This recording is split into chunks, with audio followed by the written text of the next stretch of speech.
1 মিনিটের জন্য 30 কোটি টাকা।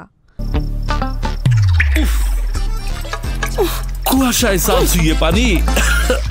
আর কত হয়রানি আছে সমাধান। বসত ঘরে লাগাও আনোয়ার শীট, সারা ঘর থাকে শুকনা, সর্দি কাশিও থাকে দূরে। আনোয়ার শীট। 2017 সালে 22 কোটি 20 লাখ ইউরোর বিনিময়ে স্প্যানিশ জায়ান্ট ক্লাব বার্সেলোনা থেকে পিএসজিতে যোগ দেন নেইমার। পরে 2023 সালে গ্রীষ্মে পিএসজি থেকে নেইমারকে বিশাল অঙ্কে দলে ফেরায় সৌদি আরবের ক্লাব আল হিলাল।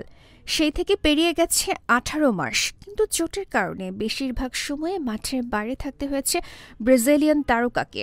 কিছুদিন আগে শেষ হওয়া 2024 সালে তো বলতে গেলে খেলেননি নেইমার। পুরো পঞ্জিকা বর্ষে আল হিলালের জার্সিতে মাত্র 2 ম্যাচের জন্য মাঠে নেমেছিলেন নেইমার। ছিলেন মোটে 42 মিনিট। এই 42 মিনিট খেলেই কি পরিমাণ অর্থ ব্যাংকে ভরেছেন নেইমার, সেটা জানলেই চোখ কপালে উঠতে বাধ্য যে কারো। নেইমার চোটে পড়ে মাঠের বাইরে থাকলেও তাকে বেতন দেওয়া তো আর বন্ধ করতে পারেনি আল হিলাল। তাহলে যে চুক্তির খেলাপ হয়ে যেত। ফ্রান্সের সংবাদ মাধ্যম ফুট মেরকাটোর তথ্য অনুযায়ী গত বছর 42 মিনিট খেলেই 10 কোটি 10 লাখ ইউরো আয় করেছেন নেইমার। যার মানে প্রতি মিনিটের জন্য নেইমার পেয়েছেন প্রায় 24 লাখ ইউরো, বাংলাদেশি মুদ্রায় যা 30 কোটি টাকার উপরে।